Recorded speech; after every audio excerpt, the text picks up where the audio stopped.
The new chapter is stating that Mineta, the I can't tell if this is a real panel or... I'm gonna chalk that up to mistranslation and just leave it there. If there's more clarification on that, great. I'm looking at the panel right now and I'm like so confused if this is real or not. Man, that's always the thing. This is always why like when it comes to like mangas and all that, when they're translated, you have no idea. You have no idea if it's a mess up or if it's like a legit thing, and it sucks because it's just like now you're at that point where it's just like, wait, are they actually saying that this is true or is this just like a mess up? The thing is, I can't tell if this is like a mistranslation. I'm wondering if it's like a mistranslation though. I love how people are so mad that Mineta might actually be bi. As if the idea that a bisexual person couldn't possibly be as bad as him. Yeah, that's what I was thinking. It's like, it's weird. But that's just like a whole like topic, a can of worms that I don't think either of us really would want to even go into. It's just like, I mean, it's less not wanting to go into it and more so the fact that like being a bi person, I think the fact that like people are like acting as if this isn't possible is pretty dumb. I mean, like for me, like I can't really say anything on the matter. All I know is that regardless of what you are, it's your actions that define who you are. That's kind of it for me. Like I can't. Yeah, but people don't understand that though. Yeah, it's like outside of that, I can't say shit. But anyway, welcome back to the fourth episode of the HZRDCast. It's been like 2 months. Funny enough, it is August 1st as we are. As this is streamed live on Twitch. Go check that out if you're watching this on YouTube. You should also hit the follow button to be up to date for all the other stuff, and follow the Twitch channel so you can also be there and join us and interact and stuff. Yeah. But yeah, I'm here with Saf, also known as Poke, also known as the VTuber. Sapphire Stratus. There we go. And yeah, so first topic that I think both of us like wanted to kind of like go over is the Halo Infinite technical test. So for context, Halo had like 343 broadcasted that they were doing a technical test for Halo Insiders, and lucky for us, both me, Saf, and then also I think Cloud, and was anyone else, or was it just us three that got it? I think it was just us three, as far as I'm aware, on the server.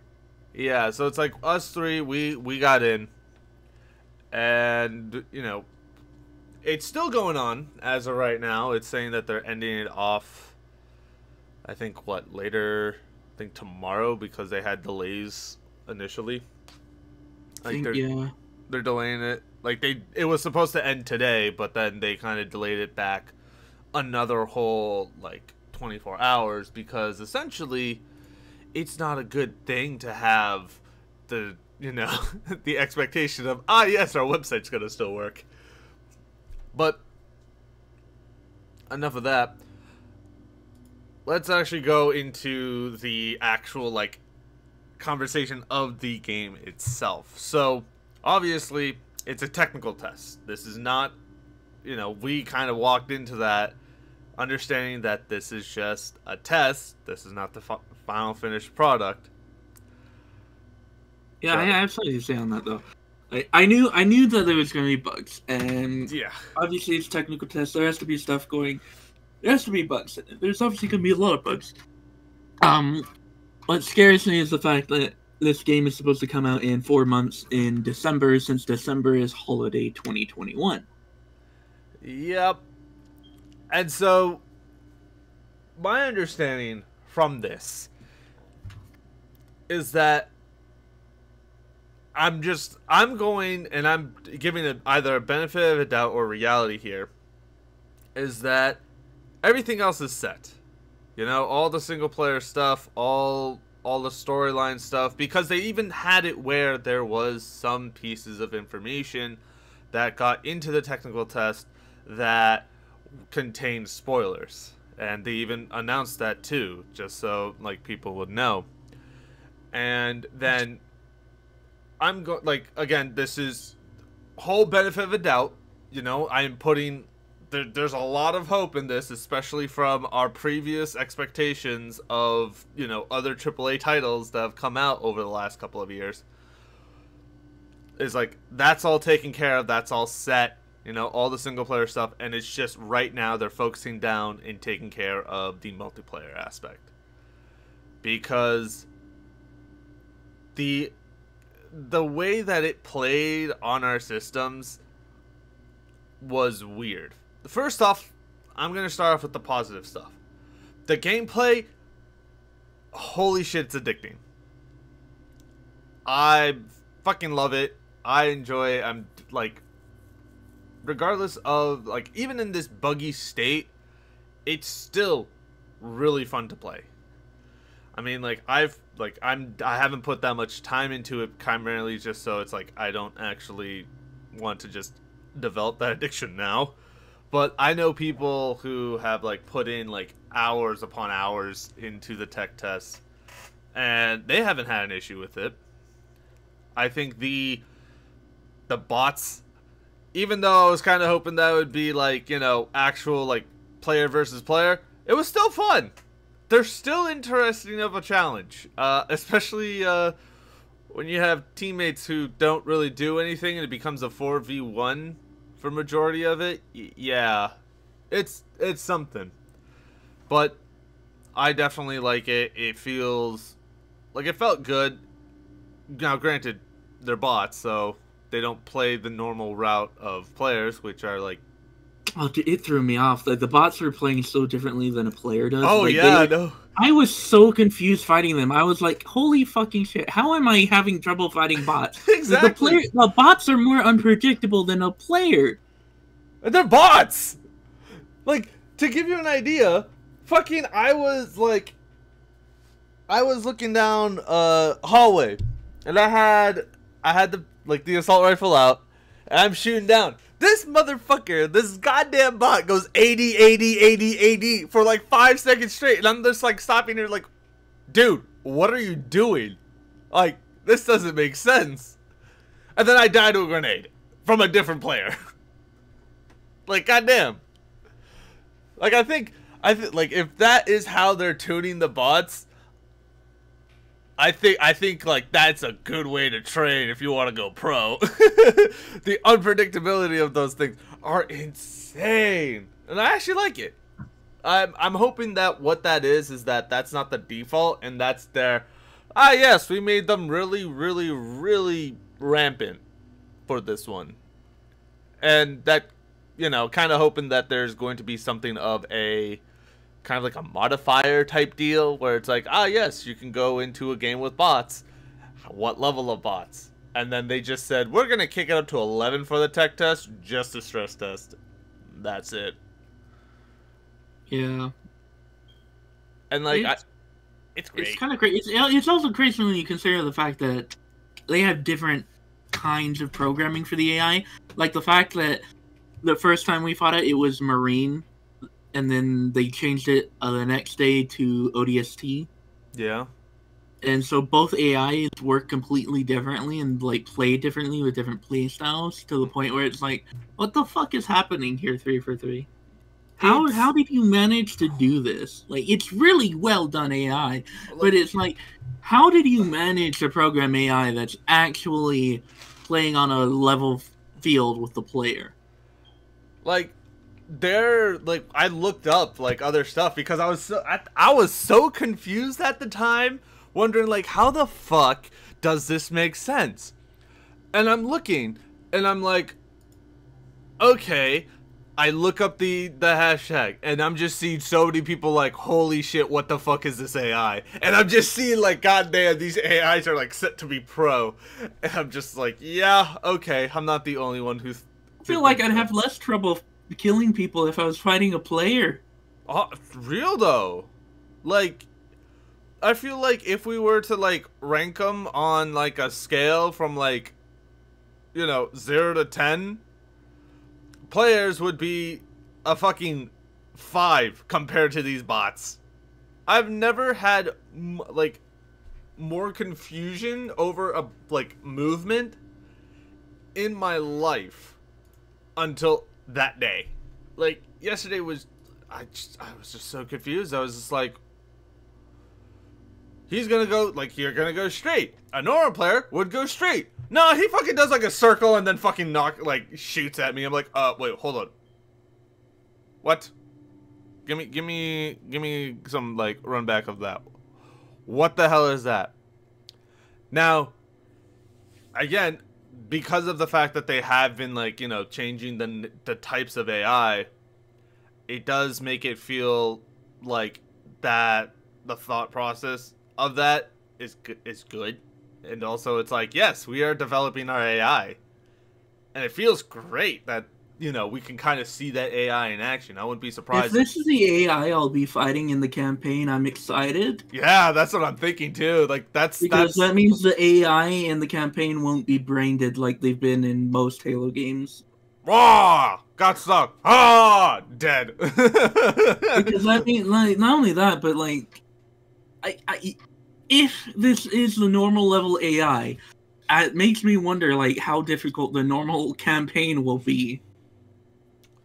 I feel like because they changed the name, like, from, like, Marine to ODST, I feel like that is the different levels. Like, we might have gone on maybe hardened, like, AI, because I can definitely see me having an issue with, like, going through the campaign with this, but it wouldn't be like, I'm going to just, like, pray to God that I don't get killed by a random grenade type deal. Like, it's not just, like, they instant snap. Yeah. But it's definitely going to be a very interesting situation for that, because it's just the thought process, like, the thinking of it, like, is just, wow, we came a long way. Like, we came a long way for that, because it's like you have the way that the bots are in like, in ODST, they help you, and then, fast forward to Reach, they want to kill you. And so seeing how the AI is working in this is a really nice touch to it, because it shows that, yes, we actually understand this is what they're supposed to do. I'm still just kind of worried about the story. I think if there's one aspect about Infinite I'm worried about, I haven't looked at the spoilers, but I'm worried about the story in Infinite, because the story is going to lean heavily on the faction that was introduced in Halo Wars 2.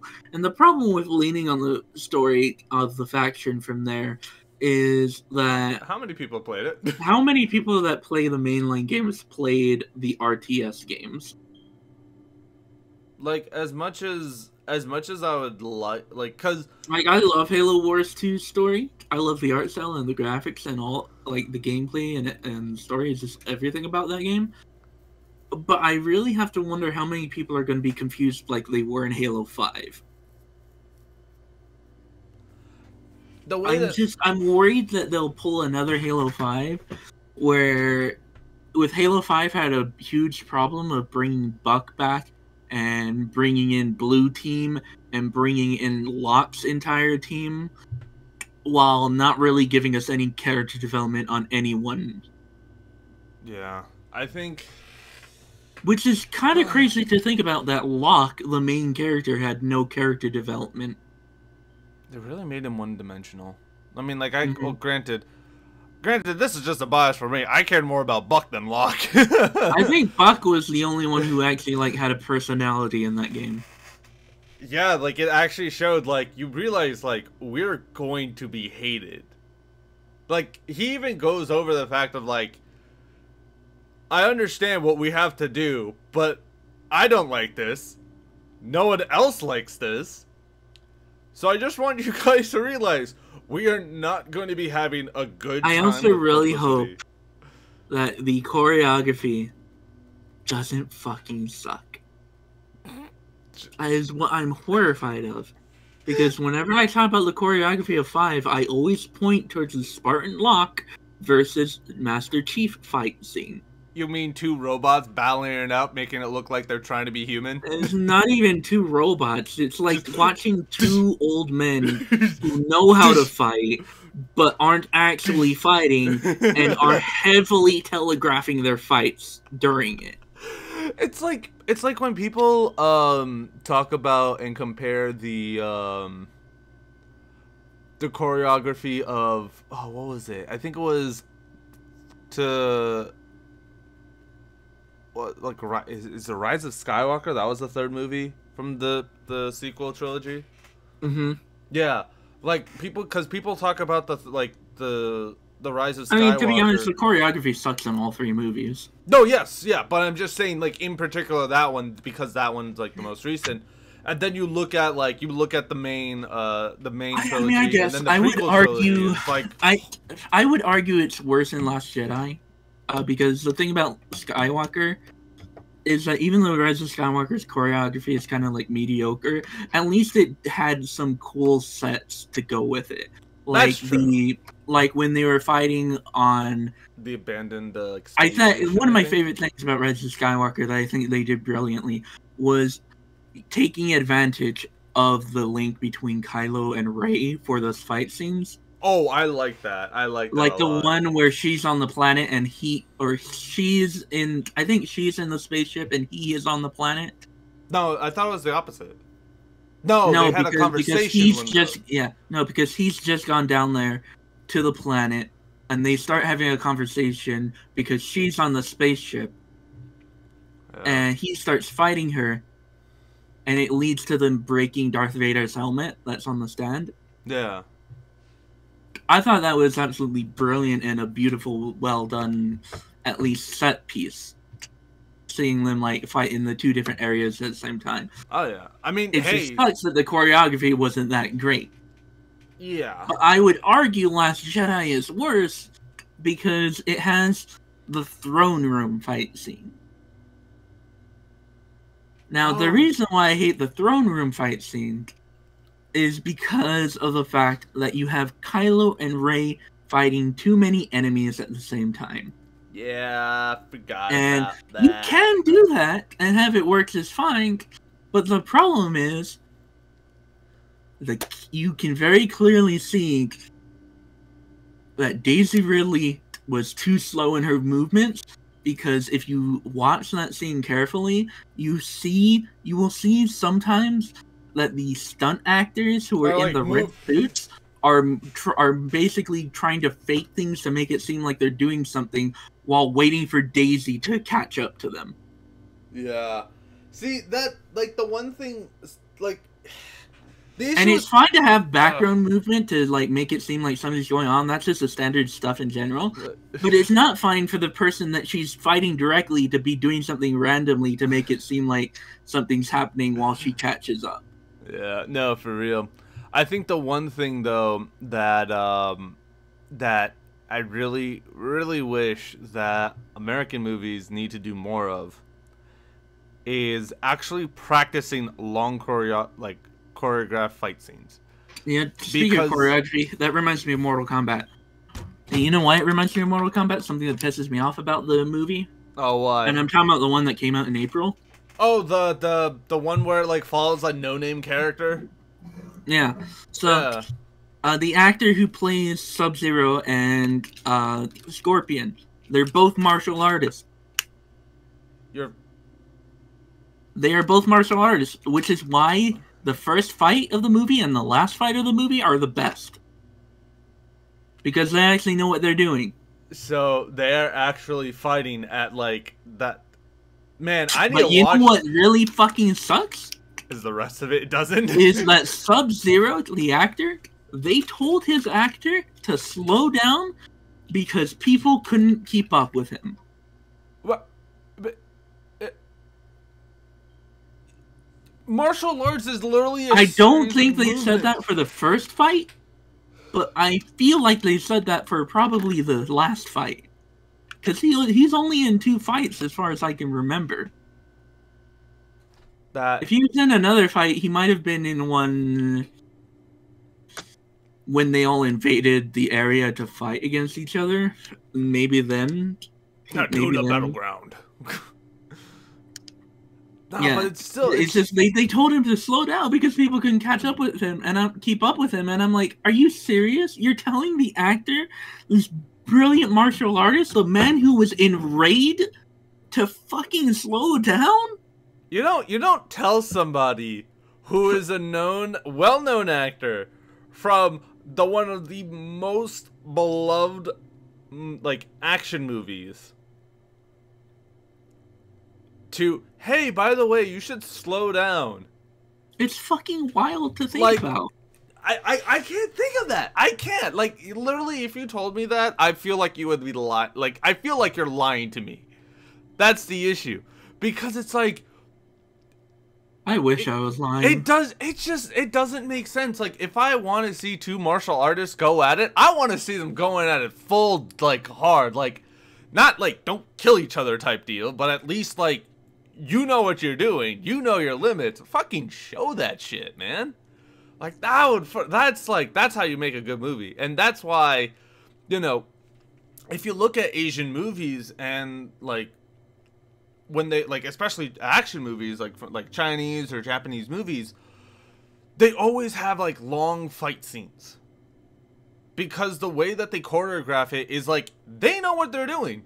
They're showing that off, and they're going to do that. Like, if you actually look at, like, American movies, it's essentially, there's two types of fights. One that are super quick, and two that are taken at way too many angles that make sense. To make sense. So, like, for example, if you actually just, like, look at a Jackie Chan fight, for example. Just any, like, pick any from, like, his old movies. You will see, like, there's a flow to it. Like, like, the camera fits it perfectly in. Like, they know exactly. It's choreographed perfectly. You look at, like, freaking, hell, what was the movie that had to do with, like, a mixed martial artist in, like, high school or some shit? Never Back Down. That was it.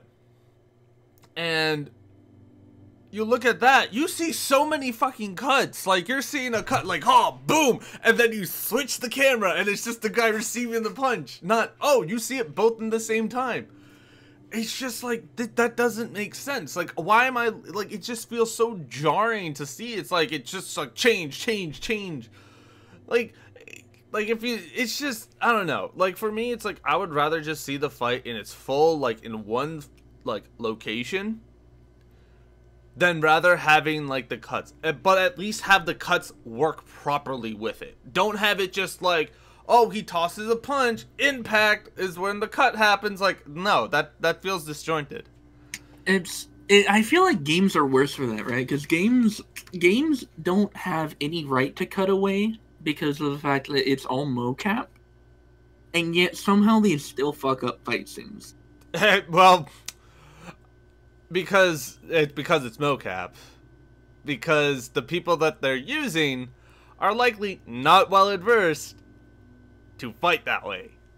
Because that's literally the only reason why they do that.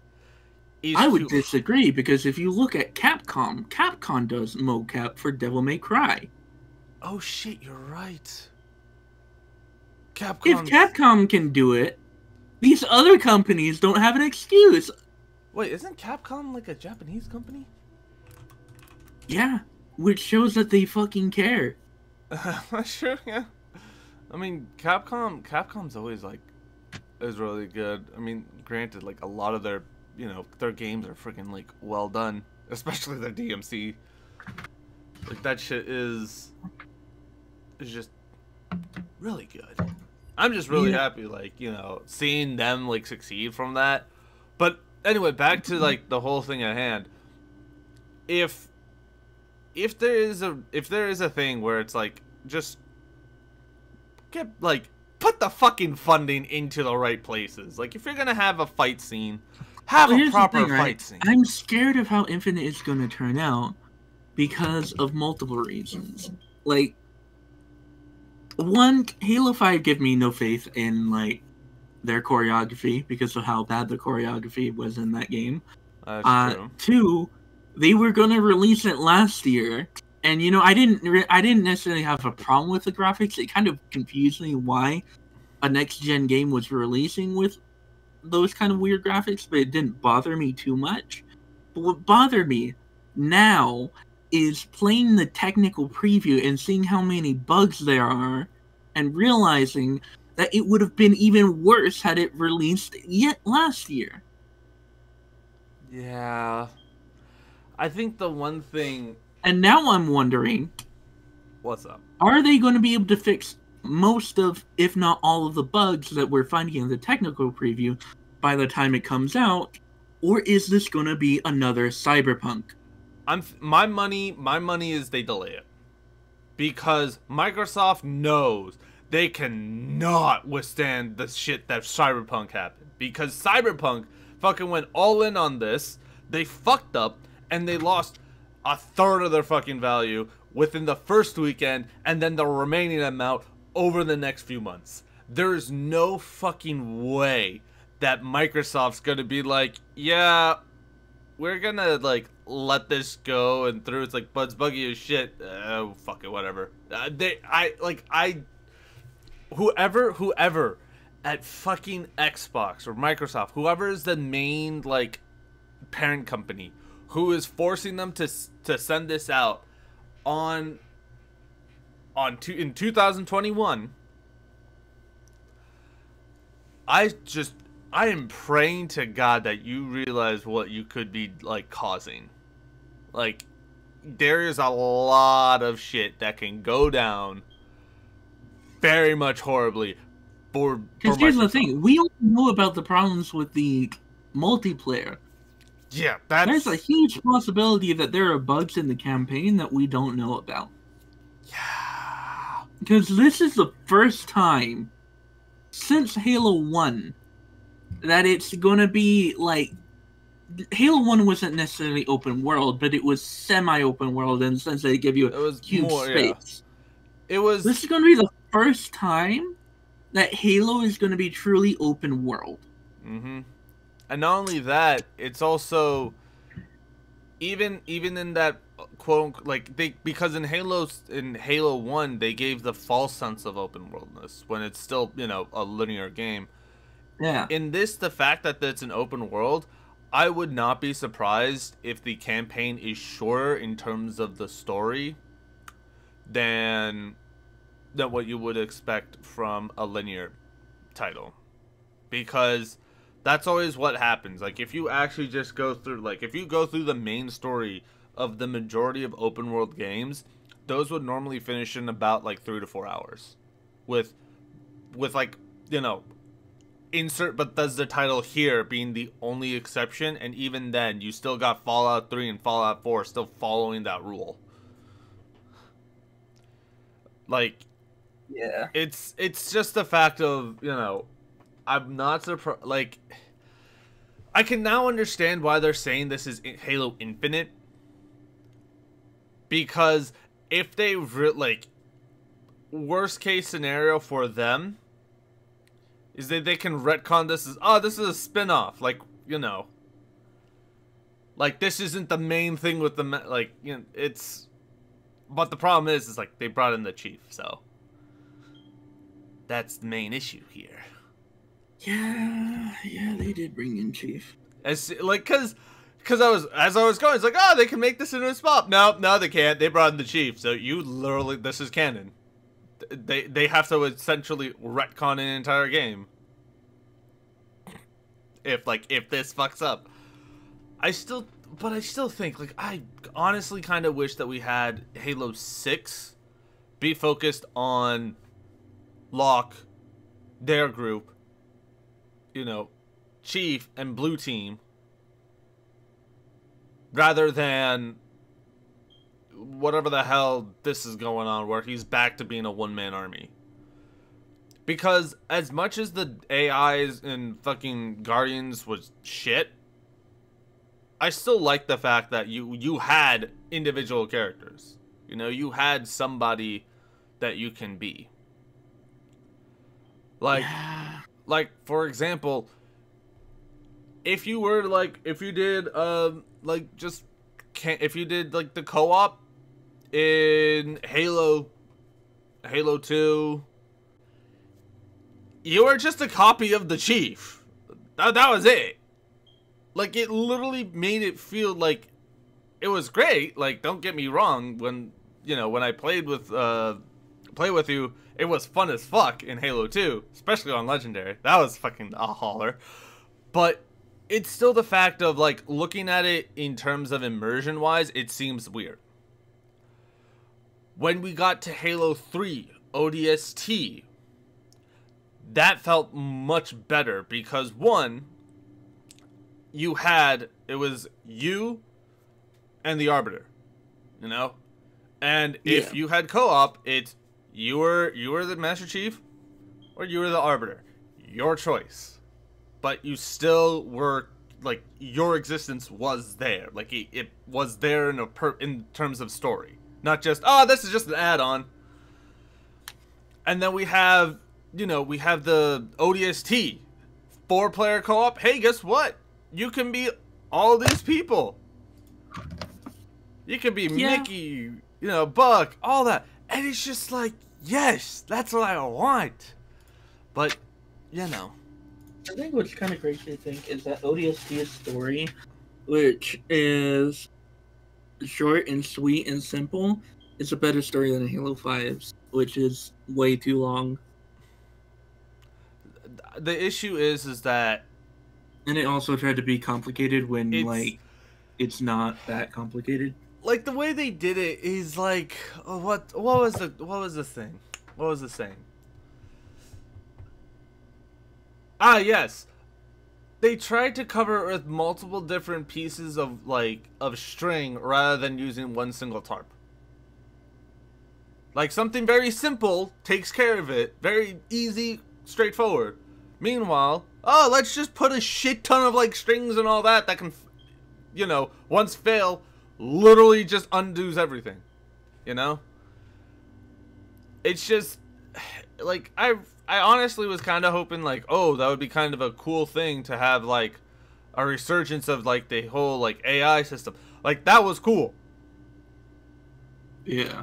That was, I think, the only thing that really was keeping me, ingrained into this.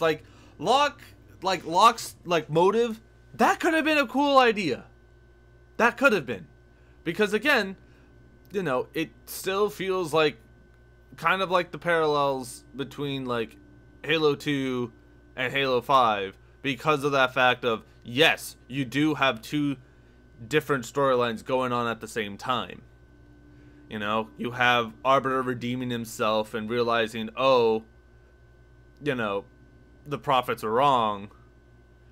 And then you have, Chief going through his stuff, trying to still, trying to prevent the flood. Was it the... Yeah, I was thinking it was the flood. No, it was stopping the Covenants from, invading Earth and pushing them back. And so, the fact that those, those goats, go parallel, and then they also meet up, and eventually both on the same path, it shows that that is something they can do. And the fact that, Locke's story and Master Chief's story also did the same thing would have been great, but it just sucked. The execution of the stories sucked. The Locke also suffers from the fact, this doesn't contribute a whole problem, but it definitely probably contributes at least a little bit. Locke as a character suffers a little bit from the fact that the original actor dropped out in order to do Luke Cage, and look at how that turned out. I mean, I feel like that's the one thing that that company needs, companies need to do, is just make sure that, I think we just need to stop hiring celebrities assuming that they're gonna stick with it. like the fact, like literally I would say the main reason, the driving force of Forsaken was because of the fact that Nathan Fillion was doing other stuff, and they know they wouldn't be able to have him on reliably like they had before. I mean, obviously there was that, but like it's like with that, like that's understandable at least. Like the other actors that they had to drop was because of like price and availability as well. I still like again, but it's like at the same time, it's like, why do we keep hiring celebrities if we know that they're most likely going to be busy all the time and cost a lot more? Like that's like I don't like I understand like, oh, we got the appeal of bringing people in. Yeah, but it shouldn't be the celebrities that attract. It should be the story. It should be the whole thing, the trailers, the actual gameplay, not the fact that fucking Nick, like, you know, I almost said Nick Cage. I mean, honestly, you know, not because of the fact that fucking Nick Cage is in the goddamn game. Like, yeah, like before, like, you know, the fact of like Nathan Fillion being like Cade 6 in Destiny was a godsend, but you know, they knew that they wouldn't be able to have him on the entire time, and so when, like, you know, Bungie decided to do the, you know, the decision of, okay, let's, you know, kill off Cade 6, because, well, by the way, that's a spoiler for some reason you haven't, like, watched, like, read up on Forsaken, saw any of the videos on Forsaken, played Forsaken, saw like the half the references that have been talked about in Destiny 2 within the Season of the Splicer. Long story short, if you didn't know Cade 6 died, Cade 6 did die. There's literally no reason why you should not know this. Unless, you know, again, you're ignorant to the whole game, which that's fine as well. But oh, you know. But it's like, you know, and they creatively made it into a factor, you know? Like, oh, like, what's the best way to kickstart this and also get, you know, take care of other, like, ulterior motives, so to speak? Boom. Like, you know, get him killed by somebody. And then it becomes, like, this whole thing.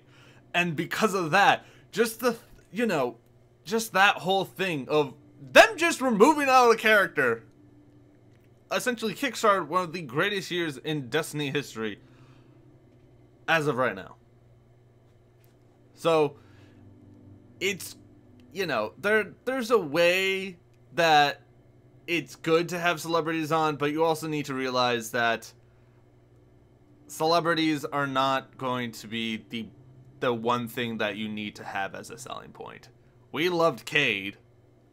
As much as we enjoyed Nathan Fillion, it was the fact that Cade died, not Nathan Fillion's leaving. Yeah. You know, you just reminded me of something. What's that? This VTuber, Fruit, who is from VSojo, made a tweet a while back, or not a while back, but about like middle July, like July 20th. Oh yeah, okay. Sending out a tweet, who's this guy? I really like him. And then it's Cade damaged, lying on the ground from the Forsaken part where he's already been shot. And she's like, who's this guy? I really like him. And I can't tell if like she did it on purpose or if she was genuinely confused. I mean, but a lot of people were like replying to her crying. Katie replied to her with a gif crying. It's like, Katie, why you do this? Katie, why you do Katie this? was just like, no, Fruit, no. It's like, why are you crying? It's like, you don't know. You don't know. Just, I mean, it's just still the fact of just like, if you ever see, like, in games, like, oh, one of the saddest video games death, you see Cade 6's death somewhere at the top. Like, either the top 3 or the top. Like, I have never seen one where it was, like, lower than that. Yeah. And then you also have it where it's, like, most badass way to go out. Also Kate 6. I mean, let's be real. Your last words being, how's your sister? You got it. Like, that is just like, that man, even as a robot, has ice cold blood. Yeah. Like, he didn't, like, that was the way to go out in style. Thinking about that moment always reminds me of the fact that, like, Halo had a similar moment, not necessarily well, I guess you could consider it badass considering what the character did in Halo 4. But at the end of Halo 4 where, spoiler alert, Cortana dies. Yeah.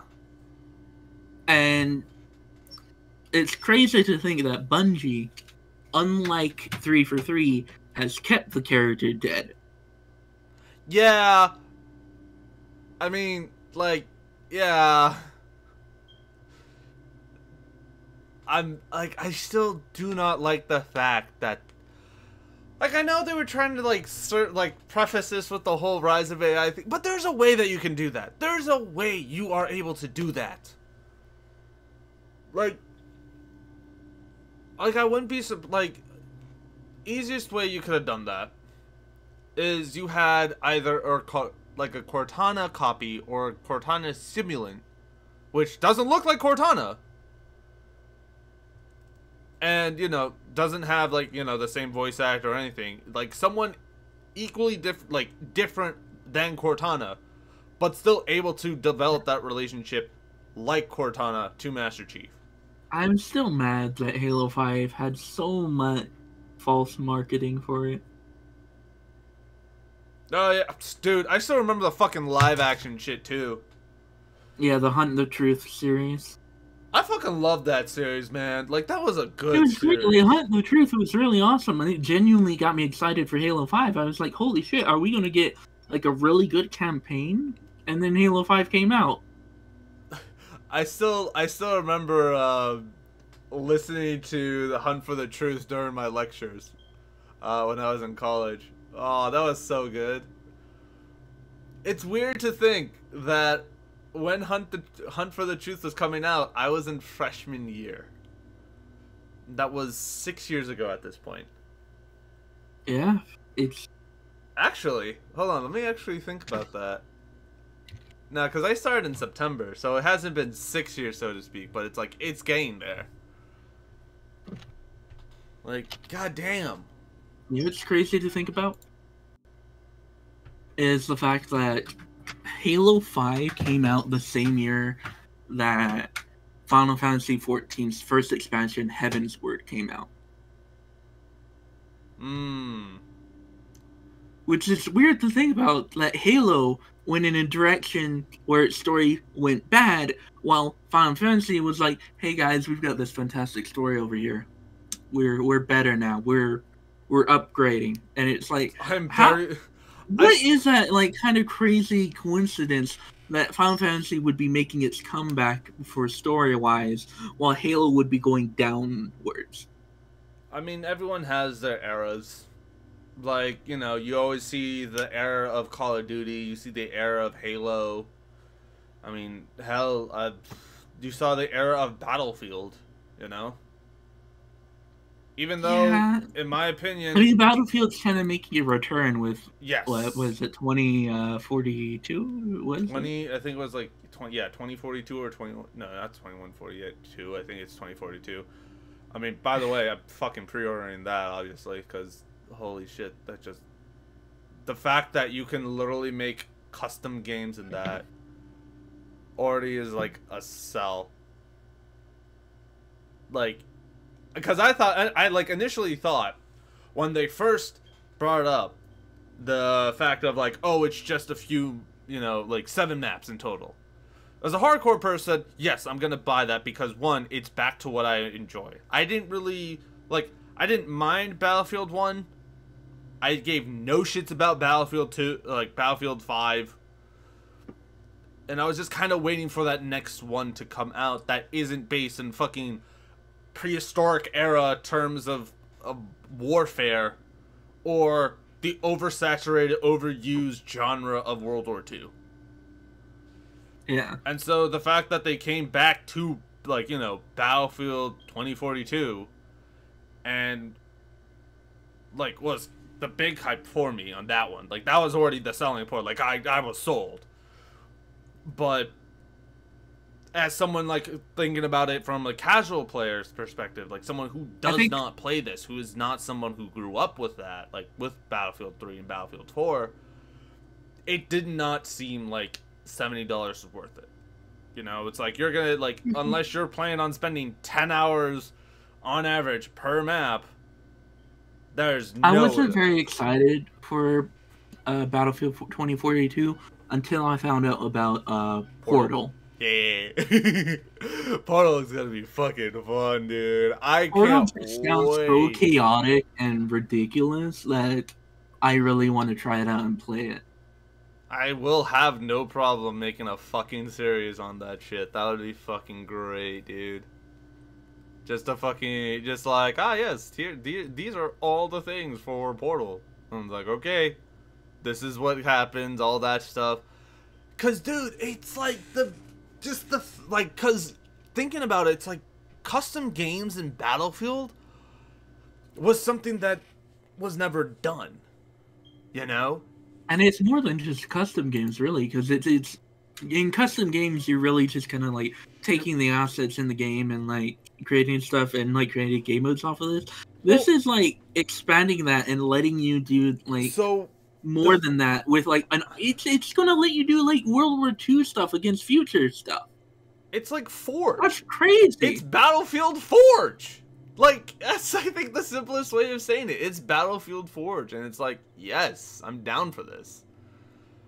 Yeah. I think the one thing definitely out of everything for that is the fact that, one, they're bringing that out, and then there's still Hazard Zone, which obviously we're going to assume is going to be like a Warzone competitor type deal.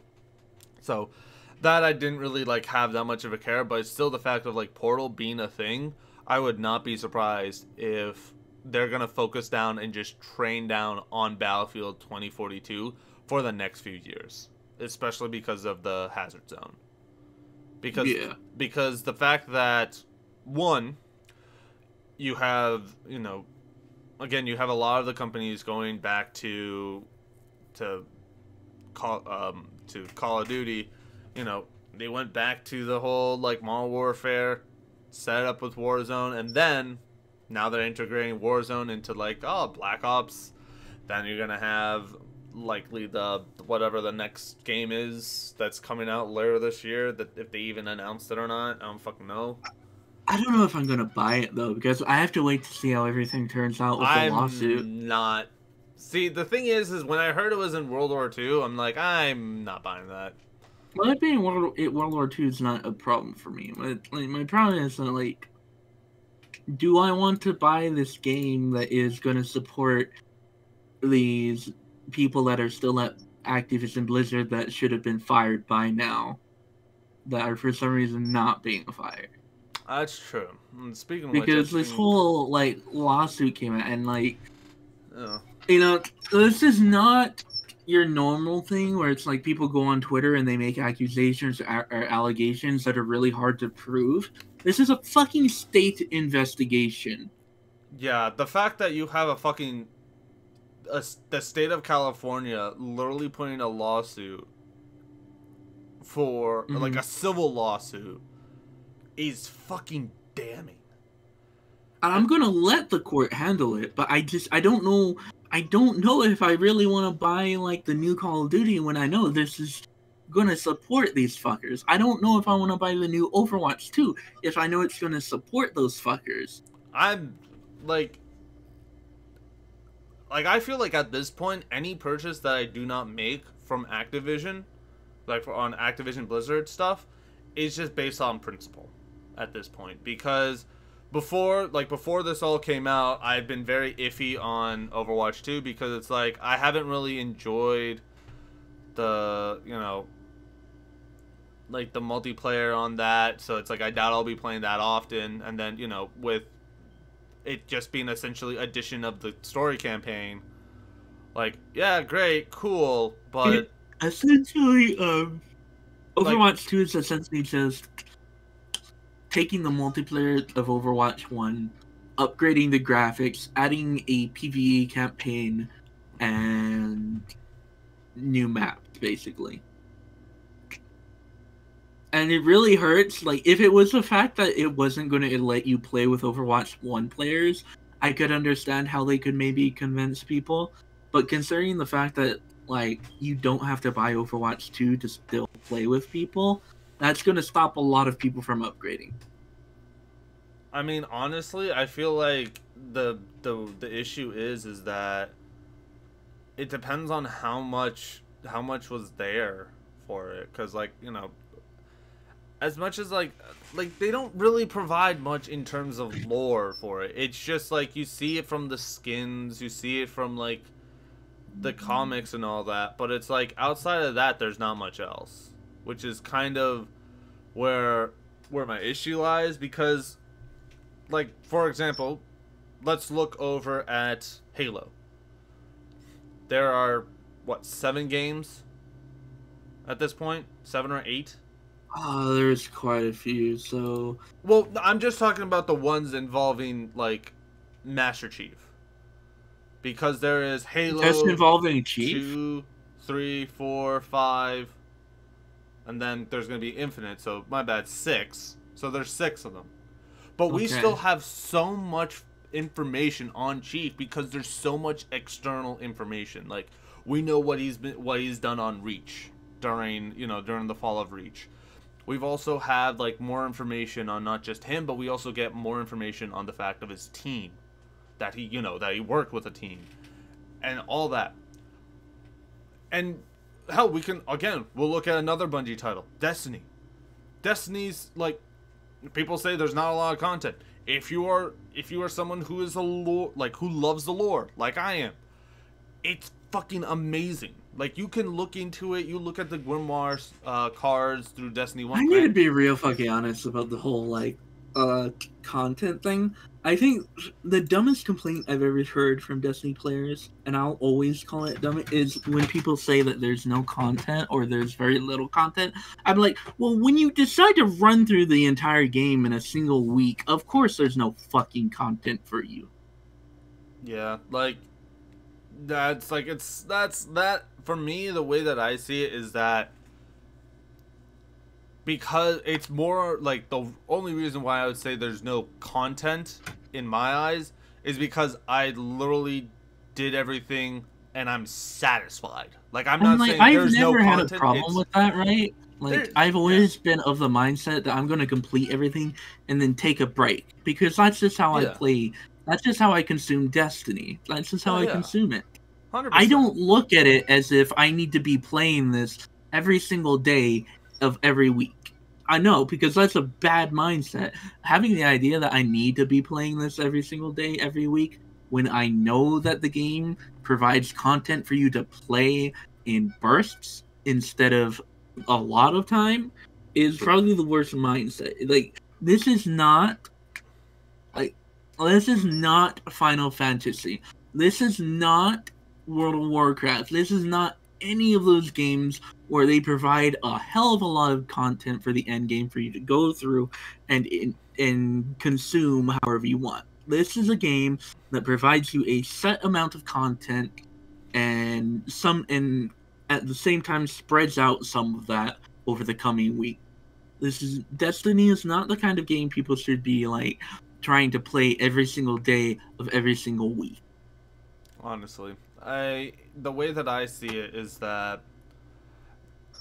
people still have this whole vibe from Destiny 1 where it's like, oh, you gotta grind out that shit like fucking 100 hours a week to get even then that never made sense to me, right? When people say that, because people say that, and I'm like, I've played Destiny 1.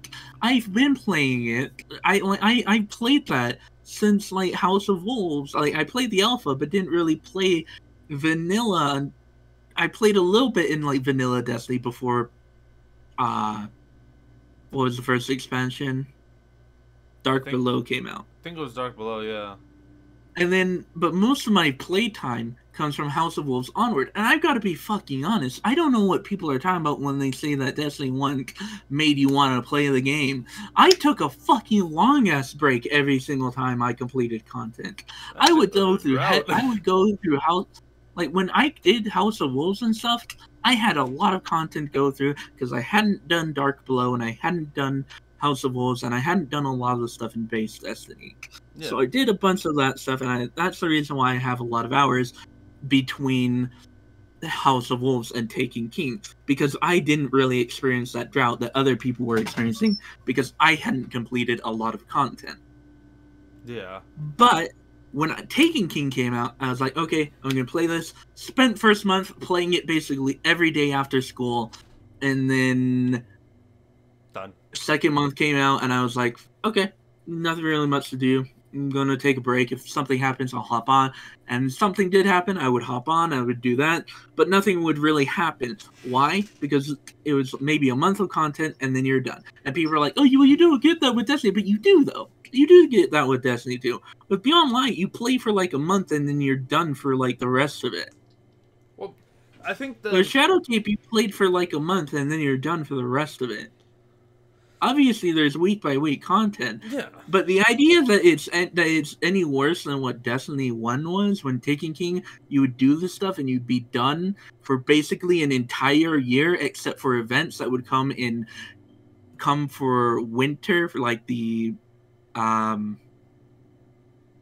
the Dawning and Crimson Days and Solstice. There was nothing to do in Destiny 1 in between that except for events, and even the events were fucking repetitive. Like, whenever people tell me, oh, Destiny 1 made you want to play it, I'm like, I don't know what you're talking about. Because every time the game fucking hit the drought, viewership on Twitch fucking died. Mm-hmm. I don't know where these people are getting these fucking ideas that it was such a golden age in Destiny 1, but as someone who lived through that quote-unquote golden age, it was not. I would say if you really wanted to say a golden age, year 2 Destiny 2 golden age, because that was the year, and if anyone disagrees with this, they either have not played it, which is, you know, very unfortunate for them, because like I like, if someone hasn't like gone through the experience that like both of us have, then it's like, it sucks because it's like you can't relate to it, or they're just so neat, like their head so far up nostalgia ass that they can't see anything properly. Mm-hmm. Because compared to, like, we look at, you know, based off of everything, we had, I would say, like four content drops for Destiny. That's the OG game. We had 3 really good content drops in 1 year of Destiny 2, and that was on year 2. Because we had Forsaken, where we had, you know, it was another introduction of a different species, the Scorn. We also had a really good and gripping campaign where, you know, you end up to go into the Dreaming City. You fight a fucking wish god. Or a wish dragon. My bad. Yeah, wish dragon. Wish dragon. And then after that, you get to discover the Black Armory. Essentially, which I feel like Black Armory would have been better if Niobe Labs' last 2 clues didn't suck. I'm telling you right now, 100%. If the last 2 clues didn't like suck, Niobe Labs would be remembered as one of the greatest events in Destiny history. I would say that it is one of the greatest events in Destiny history. It's solely by the fact that it, like, you know. I 100% agree. Like, the fact that there was, like, all this shit that was, like, in the way that kind of, like, caused it so many, like, you know, that didn't make sense, and they spent, what, I think 72 hours on it? Yeah. Yeah, 72 hours. But in the end, like, you know, after that, like, going off of the assumption that you have, you know, outside of that, Black Armory was fucking great. Gave us one of the, in my opinion, one of the most fun raids to do ever. Especially if you're like teaching new people how to raid. That was definitely a raid that you would be able to use because it also came with one of the most iconic exotics ever. The Burden of Izanagi's, indeed. And also the toaster. Good toaster. Yeah. Also, by the way, Bungie, fuck you for not making Jotun, like the toaster, look like Jotun. I'm mad. That was so confusing that they didn't do that. I think it could have been just because of product cost. Because let's be real, like how much was the toast? Like how much is the toaster on the Bungie store? I'm not sure. Because I can guarantee you, if they were to do a custom one, it was not going to be anywhere close to that price point. Because just even like a simplified shape is so far from the original look that's very cheaply made that they would not be able to pull it off without putting a high price point. And even with the whales, you know, even with the whales who would buy everything, it's still like, you know,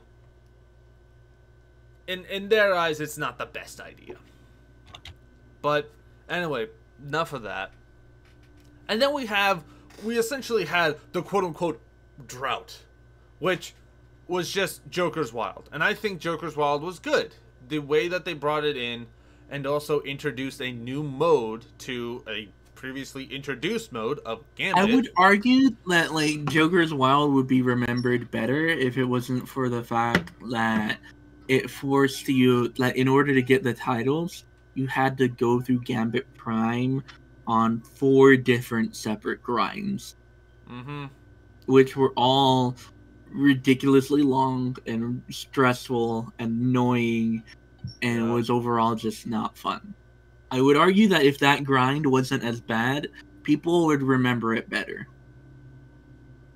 Yeah, like, for me, I'm able to kind of, like, discern the fact of just, like, the story-wise and all that was really nice, especially because it brought in, like, more information about the Drifter. Mm-hmm. And, like, the Drifter essentially was kind of, like, the... What's the easiest way of saying this? It was the first father figure that hunters attached to when their original dad died. if you get the idea. But essentially it was like the personality and all that was like, you know, he was a very interesting character and we got more development over that. And then we come to essentially what people say have essentially soured everyone's taste about grinding in the game, the Season of Opulence, because of the beautiful thing called the... Why is it not coming to my... Menagerie. Menagerie, there we go. For some reason, I was thinking of the ossuary, and I was like, that's not even a fucking word. I'm gonna be 100% honest about the Menagerie. I liked it. I liked the concept. But to be 100% honest, I feel like people, when they remember the Menagerie, are wearing nostalgia goggles. And the reason why I say that is because the Menagerie was, I think, really cool and I had a great concept.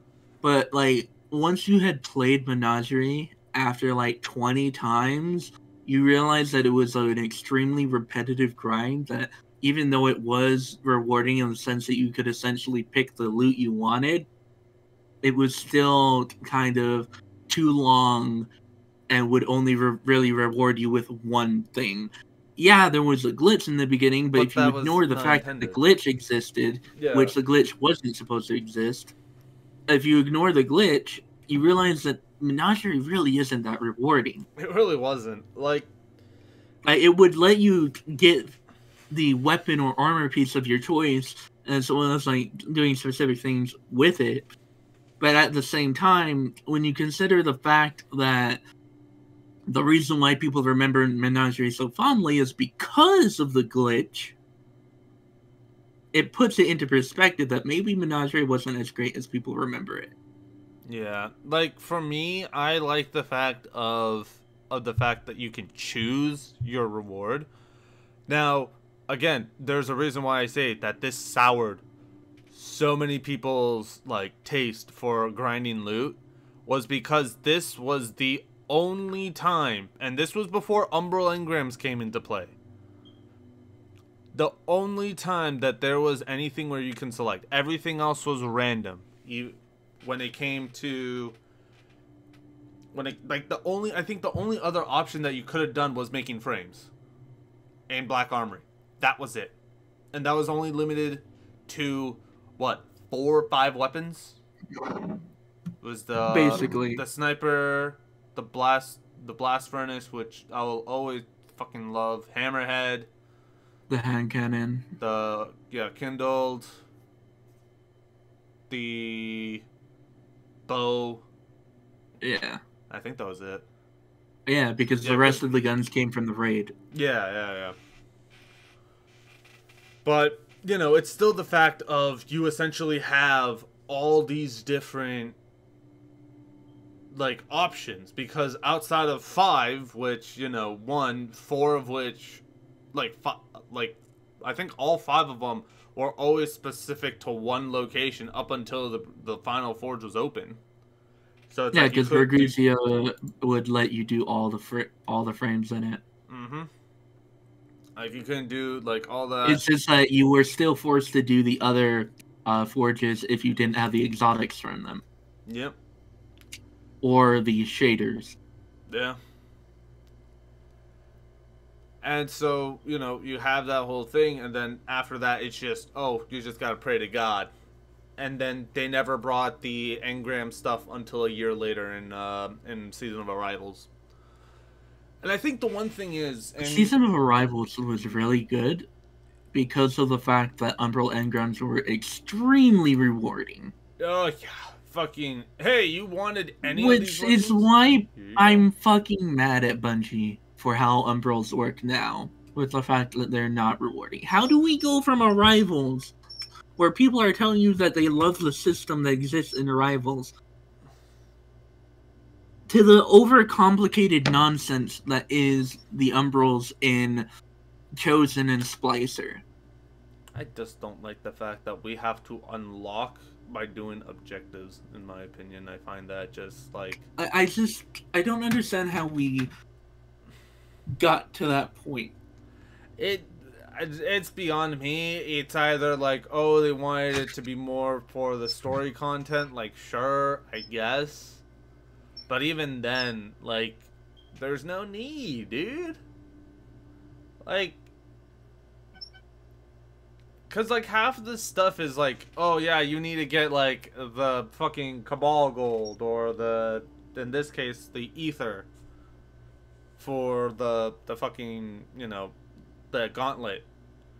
But the issue is that, like, you have to do other stuff for it. You can't get that in the actual, like, in the seasonal content, which in my opinion was a bad move, because if you want people to play the new content, have it where, like, you would need to play the new content. You know, like, oh, if I need to grind up I need to grind up stuff for my charges. I'm gonna go through, you know, I'm gonna go through the battlegrounds because that's where I would be able to get the gold. Not, oh yeah, let me just beat the shit out of some guardian. Like, it doesn't make sense to me. Yeah. Like I am charging a hammer to fight Cabal, but I can get the charge from knocking out Sav and fucking, like, in free for all, like in Rumble, and killing Taken in the Dreaming City, or going down, like, it just, like, there was just, like, no, like, it just didn't make sense. And again, for the whole Ether stuff as well, like, I get it, it's like, oh, Ether is kind of all around and all that, which was nice because it was like, okay, you can get like by just killing people, like anybody type deal. But as soon as you go into override, nope, you can't kill them. Like, you don't get it from them. Like, why? Why have that option where we can essentially, like, you know, defeat enemies anywhere we want, but we can't even do that, like, and get that stuff, and we can't even do that in the actual location where we need to do that? No. Like, I understand it's like, oh, it's to diversify the playing field, so not everybody, like, you know, so you don't have long wait times and all that. Sure, fine. But still, there's a better way of doing that. Like, oh, I don't know, adding fucking maps to Crucible. Because no one wants to be on the same maps for the last, how many years this time? It's like a year and a half at this point? Mm-hmm. Yeah. A year and a fucking half. half. No, it's it's a year and a half. It's 600 something days, I think. At this point. It's definitely more than that now, because I remember, like, I saw that like about a month or so ago. Yeah. But still, the fact of like, yeah, there's no new maps, even though we're bringing this. Nothing on Europa. Even though we brought in a new fucking planet that we could use. Doesn't make fucking sense. And then also, like, how have we gotten this far without a new map? I think I don't know. Trials of Osiris, or Trials of the Hackers. Oh, speaking of which, there's actually some news in regards to that. Bungie is actually filing a lawsuit on a cheating website that is selling hacks for Destiny 2. Yeah, I saw that. Oh, I think this is another site, but still the fact of, like, they're actually taking legal action, and I think that's a really good thing. I think Ubisoft is also doing the same thing. I think it might be a joint, or it's just something else. I think they're filing separate lawsuits, I think. Yeah, let me actually look that up. But if up. they are doing one, then that's probably... I think that's good, though. I think that's good. Because the thing is that... Oh, yes, no, they are actually both doing it. What's it called? They are both suing the same company. And it looks like they're doing it... It looks like they are doing it... Are they doing it differently or not? I don't even know. I'm looking at this right now. Oh, I think... Yeah, it looks like they jointly are filing a lawsuit. Or... Wait. This is so fucking stupid how they have actually said this. It's like, they don't say it's jointly. So it might be like they both have... what's it called? Two different, like, sites. Like, two different ones, so... You know. Also... Oh, okay. Yeah, like, Bungie is just going off on these cheaters, and I'm happy about that. I'm all for that. Did a DMCA on one site. They filed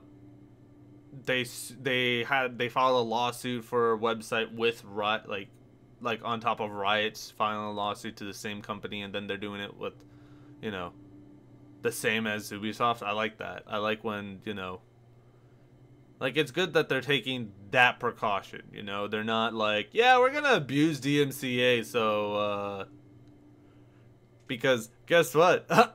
We actually care for our user base. But anyway, speaking of lawsuits, the Black Widow one, I'm just kind of impressed with that whole thing going down. Because the one thing about it is that it's... Why am I... For some reason I'm hearing like a weird like clown bell. Not a clown bell, like a bicycle horn. I'm not sure probably just my desk squeaking. Oh, I was so confused. I was like, wait, is there like somebody outside or something? Like, damn, that's loud. If there are.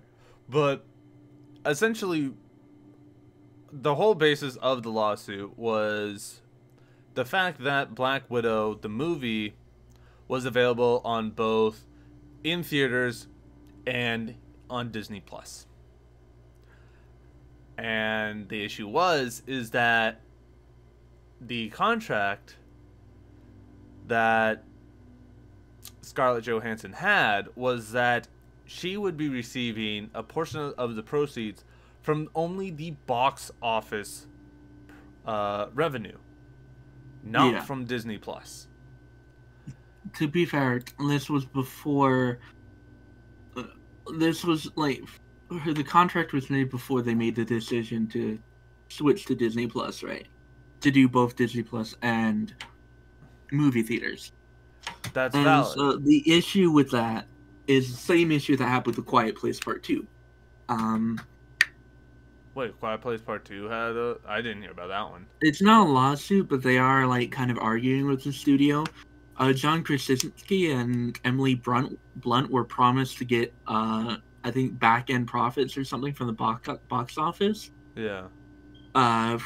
Because they believed that they were under the assumption that the movie was going to come out and be released for 90 days, as the movies normally are. Mm-hmm. The problem is that it's only being released in theaters for 45 days. Yeah, that is half the time that it would have been on the original contract. Yeah, that is... So you have the same exact issue, or a similar issue, because of the fact that both contracts were made before different decisions were made. I think the issue is, though, is that because it stayed within the contract as well, is that they think that like this would apply. Technically, they're both not in the right, because they're going off of the assumption of the normality. Like 90 days in box office before it goes to DVD or goes to streaming. But then you have, you know, with the whole like COVID-19 and all that comes into play. They're not going to do that. Like, no one's going to want to do that. And then also you have the evolution of essentially in-home streaming, at-home streaming, which Netflix and Amazon has already capitalized on big time. Hulu as well. And so you have these other like movie companies that are either making deals or they're making their services over that time. And so going off of the assumption that, oh, we're still going to stick with the old ways is just bad thought process. Like, I wouldn't be surprised if Disney wins that, wins the suit, as well as, you know, the couple like loses their like argument, or like, you know, if they decide to go through with it, you know, it doesn't work. Mm-hmm. Unless the legal term or the rules are clearly defined, or there's a precedence that states that if it is also being launched through on-demand streaming services the same day, if that can be considered that. And so far there hasn't been one that shows precedence of that, which is, you know, here's the thing, right? The main issue for that. If this is the reason why I really want her to win. If Disney wins the lawsuit, like beats Scarlett Johansson, it essentially tells them that they can do the same exact thing to other actresses and other actors and even smaller actors. If she wins, it's basically telling everyone in the world that if Disney does this to them, they can do this. They can just go ahead and take them to court and win. Honestly, yeah, and also I'm hoping that she wins, but I would not be surprised if Disney wins.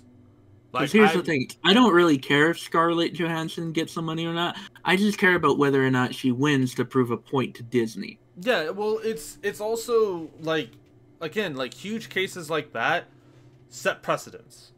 Yeah. And a lot of court cases are based on precedents. Do you know why, like, the whole thing is like, oh, this is unprecedented or that stuff? Yeah. It's because this has never been something that has ever been dramatized. Like, this has not been something that has happened before. Yeah. And so, when it's like, you know, you will always see that, like, in court cases and all that, they'll always refer back to, like, a specific case that works in their favor. That work, you know, because it, like, again, it's the same scenario, you know, with an I and a T in 2 different locations, but in a nutshell, it's same place, same time, just different era. Yeah. And so, if they're able to prove based on a precedence here, then they may not be as big of a win as we would hope, but it still gives some sway. If they win, like if Scarlett Johansson wins, that will 100% state that, you know, that is considered a precedent. Like, that is a precedent. Now, granted, I'm not a lawyer. I don't know law. But still, the long story short is, if there's proof that this happened and this is the outcome, it still holds in court. That's all I can really go off of. Do not trust me for legal advice. This is just what I have learned, and I have barely passed that with an A. Okay? I have friends who are who are going to law school right now. Likely they, you know, this might be something that they might be looking at in the future. But for right now, I don't know that much about it. I only know the basics that, yes, it is based off of this person not being able to get the full revenue because it wasn't clearly stated. And that's why, kids, if you ever get in a contract, make sure every possible thing is stated. To be fair, the whole streaming idea wasn't really in anyone's head back then. Like, no one had even thought movies would, like, hit this point. I mean, granted, nobody thought a fucking idiot would say, yeah, no, it's gonna die down, and here we are. So, you know. True. It can happen at any time. I still love the fact that, you know, looking back at it, if you actually go and look at this, it can also, like, people are saying that this is, like, another reason why they should be looking at the wow of the corruption. Like, just the whole corruption case study is just so fucking fantastic, because the way that was treated within game was what the CDC stated, was that actually could be something that we could use as a practice in simulating in real world pandemic events. Yeah. A fucking WoW glitch caused that. Oh god, dude, like, the WoW is just. And if anyone's watching has no idea what that is, look up. I forget what it was. I think the WoW corruption. Let me see if I can actually, like, pull this up, because essentially what it is that it has to do with the debuff. Ah, yes, the corrupted blood incident. That was what it is. The corrupted blood incident. That was it. Yep. So look up the corrupted blood incident. That will give you all the context that you need, and then you will actually understand, like, yes, that is essentially what has happened. And it's fucking great. And the best thing is, this happened back in 2005. We essentially had this information.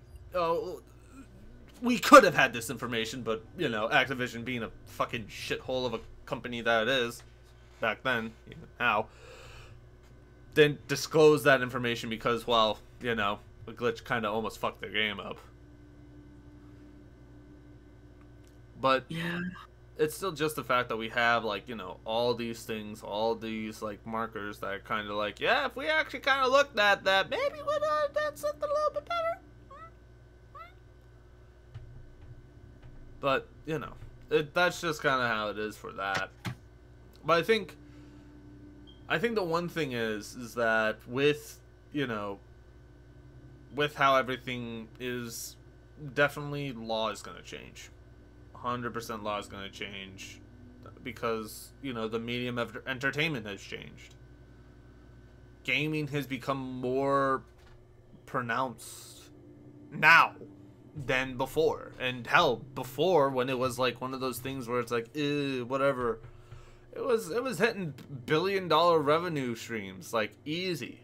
You know, the potential for that is just so fucking high. And that was when it was not mainstream. Now it's fucking mainstream. You know, you got freaking like Ninja. I mean, granted, you had Ninja like hosting the freaking New Year's Eve. You have fucking Nadeshot making a freaking deal with goddamn Gucci. You have Ferrari making this, like, being approved by Epic to be part of their game of Fortnite. Like, it says a shit ton when you have stuff like that, when you have these collaborations, you know? And so, Yeah. I think, you know, with that, I feel like the age of law is also going to change. Because a lot of the stuff that, you know, is based off of old things,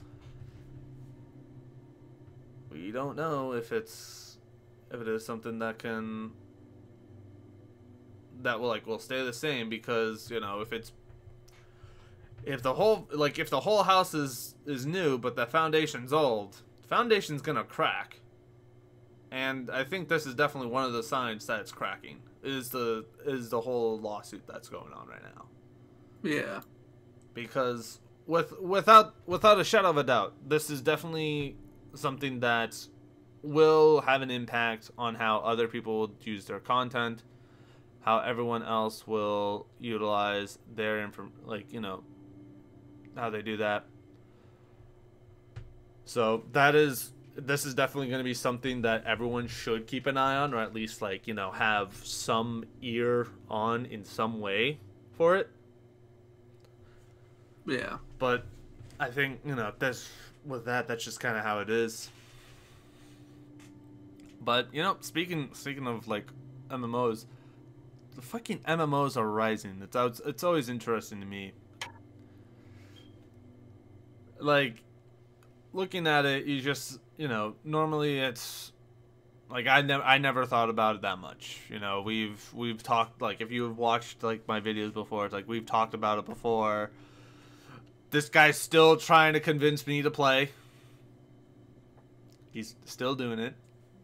I mean, you've reduced it, but you still want me to. I mean, yeah, because 14 is just really good. But then it's like now... And because of the fact that it has the easiest entry point ever, with the fact that it has a free trial. Yeah. It does have a free trial. That has unlimited playtime. It's literally unlimited playtime, unlike other games where it's like, oh, you beat this, now you're done, you can't play anymore. It's literally unlimited playtime on the free trial. Yeah. It's like New Light, but with more content. Yes, that isn't vaulted. Yeah, because it's the base game, A Realm Reborn, and Heaven's Word, both of which are easily bigger than all 7 years of content in Destiny, even unvaulted. I still find it very interesting that like the whole New Light experience for Destiny 2 was like this great thing, and I was happy for it, because it's like, yo, I can get more people into this, we can do like raids and all that. Then I find out, oh, there's no raids available. Okay, maybe later on. Oh, well, there was in the beginning, right? Like with when Shadowkeep came out, that was the original New Light experience. What was the raid though? I don't remember the raid being there, like being part of it. Stuff didn't get vaulted until Beyond Light Toxic. No, I know that, but I thought like the raids themselves. Was it if like the Leviathan raids were New Light? Oh wow, I didn't even realize that shit. We talked about this. I still think they need to keep that. That's the reason why I was so mad that they removed it out of the game, because it was the new light raid. Yeah. But, I mean, they got Vault of Glass, which They have Vault of Glass now, but Vault of Glass is just fucking boring. I mean, after we've done it, It's definitely not boring for new lights, but as someone who did the fucking raid in Destiny 1, if after, like, I think I've only played the raid 9 times, and I haven't done the master mode, if after 9 times I've played the quote-unquote new version of the raid and I'm bored of it already, I just... Like, for me, it's hard for me to defend Bungie's raid-making skills when I look at Final Fantasy, and when they do, like, because they do these things called ultimate raids, which are basically kind of bringing old raids back, but making them so much more better and so much more difficult. The ultimates are the hardest content in the fucking game, to the point where only 7% of the community has beaten them. I can appreciate that. Mm-hmm. And so you have the Binding Coils raids from A Realm Reborn. I think it got turned into an ultimate in Heaven's Word, which is called the Ultimate Coils of Bahamut. And so you have UCOB in Heaven's Word. And Stormblood, because the Heaven's Word raids are the Alexander raids, it's called the Epic of Alexander in Stormblood. And in Shadowbringers, I believe, I can't remember what it's called, but I think it was one of the, I think they brought one, I need to look it up, but I can't remember what it's called. But there is an ultimate in Shadowbringers, and the ultimates are the hardest content in the fucking game. And it's just the fact that, like, the team does that to go ahead and revamp raids into, like, something crazier and better, instead of just, oh, we're going to change a few mechanics to slightly make it different. I think that's really awesome. Oh yeah. Because it's not like they're leaving the casuals alone either, because they make raids for both casuals and hardcore. Because what they do is they release the normal version of a raid, and then the hard version of the raid, which is for hardcore players, called Savage. And Savage is fucking difficult. Like, it's actually difficult, not because of damage or anything. I mean, there is damage things where you have to do DPS checks, but because of the fact that it is you have to master mechanics on top of having having an understanding of the class that you are playing. In Destiny, you don't need a fucking understanding of your class. You just go in, you shoot things, you put your fucking super down, whatever you do, and bam, the boss is fucking dead after doing a few mechanics. Yeah, sounds right. In Final Fantasy, if you go into a normal version of the raid, you do have to know mechanics, because there are mechanics even in normal versions that will fucking kick your ass. Which is why I love it so much, because even in normal versions, there is mechanics that can kick your ass. Now, that's not the case for all of them, because of the fact that a lot of the cases you're over-geared and, like, kind of still doing this. But you know what's something I really like about Final Fantasy? Unlike Bungie, that Bungie really needs to fucking learn from? Old content is still relevant. Old raids are still relevant. Yeah. I still hate the fact that they we had 2 raids this year. Only one of them is a fucking viable for power. And it fucking pisses me off. Like, yeah. Ugh.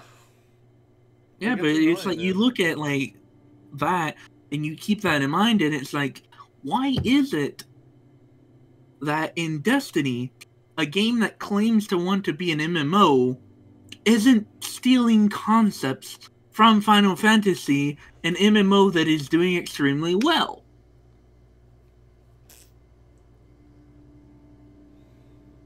It is beyond me. Like, I think it's just that, you know,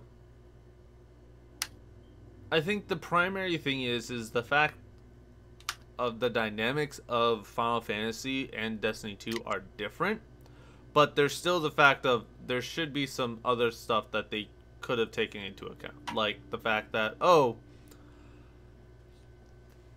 mechanics are a thing. I mean, like, they did show that off, although Vicarious showed that off. Like, yes, they have the ability to do that. They did Every that. time Vicarious made a raid, their bosses were fucking challenging mechanically. Every time Bungie does a raid, there's mechanics, but most of the time you don't even realize you're doing fucking mechanics. That's true. It's not something where it's like, ah, yes, I intrinsically know. It is, okay, this is what we gotta do. Cool, bye. Yeah, it's like, you do it, and like, if you were to do all these raids in Destiny without the day one modifier, it would be too easy, because Bungie no longer knows how to make mechanics, and I don't know why. As I guarantee you that if we had done Deepstone Crypt day one without the day one modifier on, the mechanics wouldn't have mattered because we'd have just done it passively. Oh yeah, 100%. If mechanics basically feel like you're doing it passively instead of having to actively do them, what is the point of that mechanic? Why is this mechanic here if it's not actively making me do it? Yeah. Because the Taniks fight, yeah, I have to get an orb to a place, but let's be fucking honest. That's an orb to a place. That's not mechanics. It's just me picking up an orb and calling a place to go and going there. Like, if you really want to know, like, mechanics, the only one that I would say would have that show up very well is Last Wish. Last Wish, and I'm only saying Last Wish primarily because that is where, if I remember correctly, Bungie had the primary lead on that. Vicarious Vision, I can easily, like, if we were adding them in the mix, I would easily say Spire of Stars and the, what's it called? Crown of Sorrows. Mm-hmm. Although Crown of Sorrows was, you know, kind of had a bad rep because of the first part. It's a bad rep because of its beginning part, but if we ignore the beginning, the boss fights are fucking great. I love the mechanics of that. I like the mechanic that they showed off in that first part was great. The fact that we have to spend 10 to 15 minutes in that small area is just like, no. Because unlike in Vault, that's one, you're doing one encounter.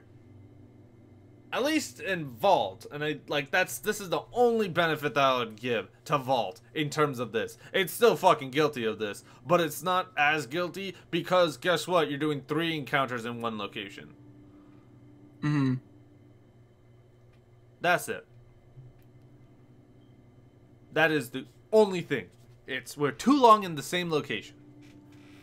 And it sucks. And I like it. But at least, you know, we're doing 3 different things in Vault rather than you're doing one thing and one thing only for 10 fucking minutes. You can try and hurry it up. It's not going to happen though, because guess what? There's going to be a thrall hiding somewhere that, well, if you don't kill it, more can't spawn. And it's just the fucking dumbest fucking thing ever. And that's why that is the lowest outside of Spire of Stars, because Spire of Stars, literally no one was playing it that often. I was like, well, just gonna do Prestige and that's it. But it's still the fact, you know, of that part. outside of that, the mechanics of the crystals needing both somebody like who had it and who didn't was really good. I liked that a lot. The whole thing for that is just that, you know, there could have been more for it, but it's whatever. Like, we can't really do anything about it because Vicarious doesn't work with Bungie anymore because of the split from Activision. Now, that's kind of why I brought up the whole thing for Last Wish, because Last Wish was amazing, and it wasn't entirely like, it wasn't based for Vicarious. It was Bungie's with the assistance of Vicarious. But still, the fact of there's still a lot of mechanics within that work very well. Granted, they don't show up until like halfway through, but it's still some actual decent, like, you know, mechanics where it brings in like all the different like elements for it. Granted, you don't really see the actual like culmination of every single thing that you've been introduced to in the game because of, guess what, swords exist. Which is a pity, because as much as I give shit to like, oh, I'm never going to, like, I don't want to do the proper way of doing it. If somebody asked me if they want to do the proper way and teach them, if I had the time, I would 100% do that. Yeah. I would 100% do it, because there's so many elements to that. That I would really love for Bungie to do, but we'll probably never really see them do it outside of Last Wish. Mm-hmm. Or I guess they've kind of started to do it. It's complicated, right? Because Last Wish and Deepstone Crypt both do it in a way. Last Wish does it better, but Deepstone Crypt kind of. What I mean is, like, because Final Fantasy XIV, the raids, even though you don't necessarily have to do them, they do flesh out characters and they are somewhat important to the plot. Which is why the normal versions are so accessible. There's even a point where the Crystal Tower raid series in A Realm Reborn is required. You absolutely 100% have to do them, because the game, they made it a requirement for you to complete them for later on in the story. But you'd actually have to like buy into it to be able to experience why it's important. But Destiny doesn't really do that. Last Wish kind of does with how it impacts the Dreaming City. But Deepstone Crypt, it kind of does with, what's his name? The guy from the past. You're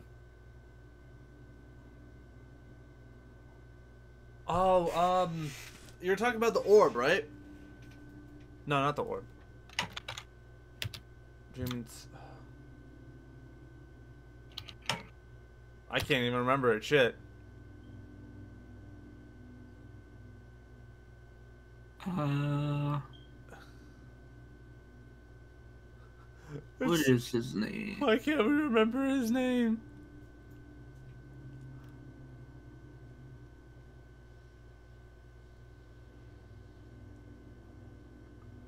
Oh, man.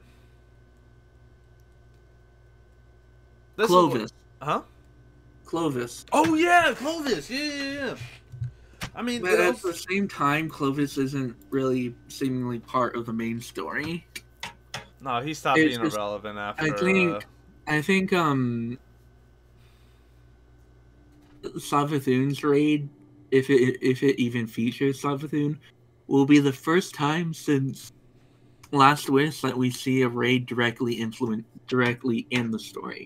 But I want them to do more of that, where raids have a storyline, where they kind of impact like the main story, or have stuff to flesh out side characters and have impact that could potentially be brought back in the main story later on, which we haven't really seen from Destiny all that much. But you see it a lot in Final Fantasy, because Final Fantasy's raids are used to flesh out side characters that end up becoming very important to the plot.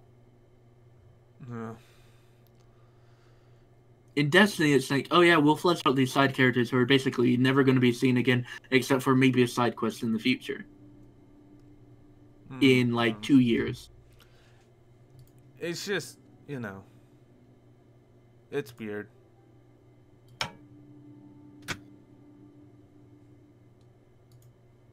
And it's just, I don't know, it's wild to me that Bungie creates these raids, but doesn't even bother creating a story for them, really.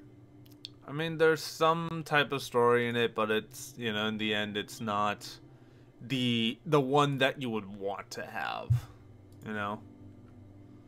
Yeah. Like, that's the issue. If it wasn't for that, we would have been fine. Yeah. It's just fucking wild to me, having experienced 14 now, and seeing that, like, the story content is amazing. The way that the team cares about the gameplay and the raids and the dungeons and all this stuff it's insane to go from, like, Destiny to that and see the difference in passion and care and love. Yeah. Because it does not feel like, maybe they do care about Destiny, but I'll be fucking honest, it really doesn't feel like it when, for the past 2 years, or past year and a half since Shadowkeep came out, every season has had the same grind, where it's grind the new activity, go to the vendor, buy an upgrade every week or so. Maybe you might be able to grind it out this season. You might not. You might have to wait to grind it out every week. It's kind of crazy to me how we've been going through the same fucking grind in Destiny 2 every season for the past year and a half. I think that's one thing that people are realizing, especially like content creators, because the thing is that, you know, when you look at content creators, you'll see people who are like always like going through Destiny 2, but eventually you will see people switch over. Like to give you an idea, like Glad, for example, he like played a shit ton of Destiny when I started watching him. Now he's doing like going through Trials of Midgard. He did Valheim. He's playing other stuff. Like he played through Halo for the first time, and so it kind of gives like that whole thing for that. So yeah, it's a good comparison that I want to make is Asmongold, a very famous World of Warcraft streamer, who was also a very famous Final Fantasy 14 streamer as well. Yeah, now he is, anyways. But honestly, I feel like we should just say he's an MMO streamer. Yeah, but if you look at his reaction to playing the Coils of Bahamut raids compared to playing the raid that just released in World of Warcraft at the beginning of June, he's basically not really caring about what's happening in the World of Warcraft raid. He's basically kind of like trying to lead people through, but it's very clear that he's not all that interested. Yeah.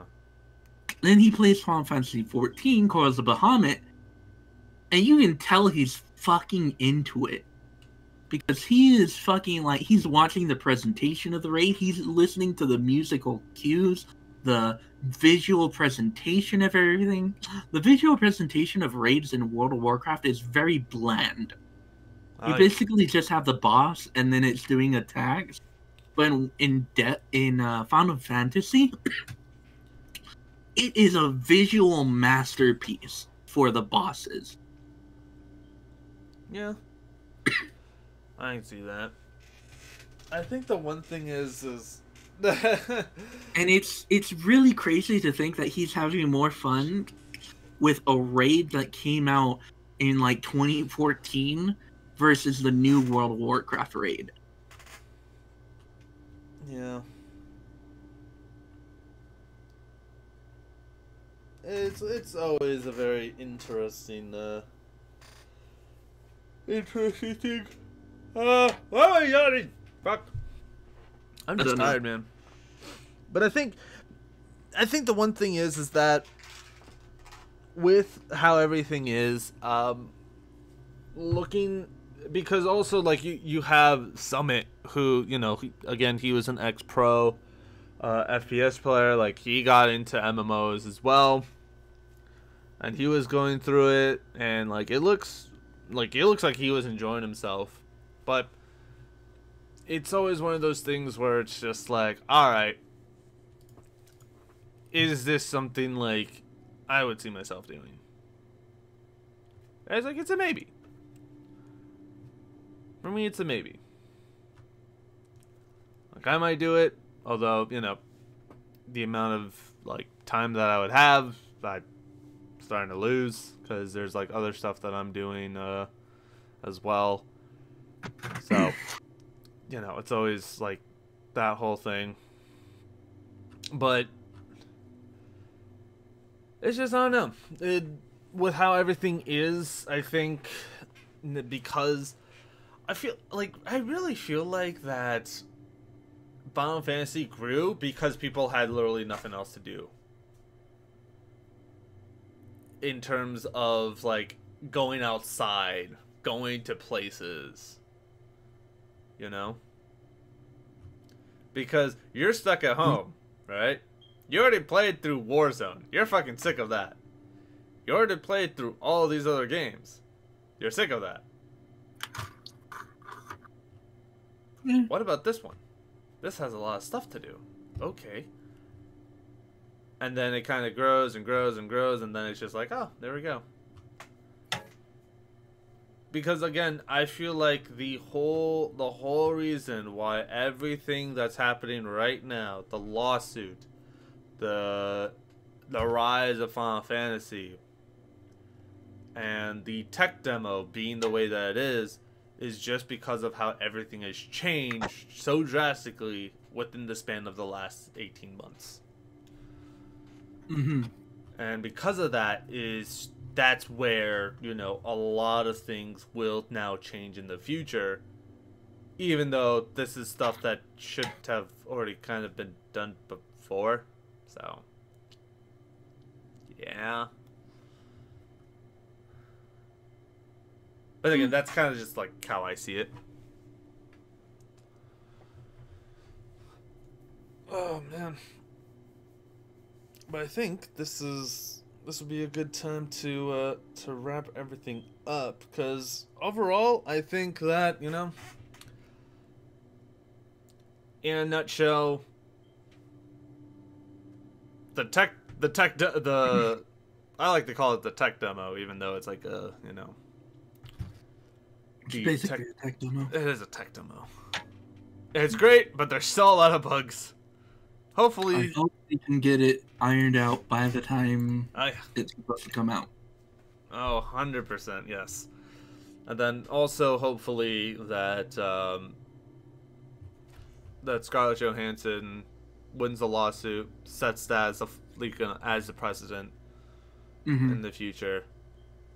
And then also, hopefully, we'll see like more games kind of come up in this, because it looks like that there's been a rise in Splitgate Arena as well, and it's coming from the motion, like, because of a lot of people are moving from Titanfall 2's multiplayer to Splitgate, because, you know, they actually give a shit. But that is definitely for another time. But anyway, thank you guys for watching. Hopefully you guys have enjoyed. If you do want to hear more, do hit the follow button on the Twitch stream over at ToxicAWOL_TV. as well as if you want to check out all the other videos, check out in the description down below on the YouTube site as well. Subscribe there too.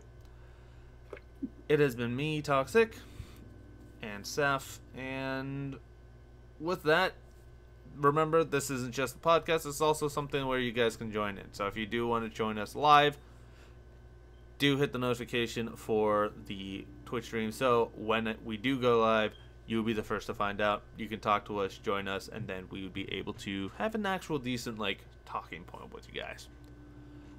But until then, take care, see you guys around. Bye. Enjoy the rest of your day.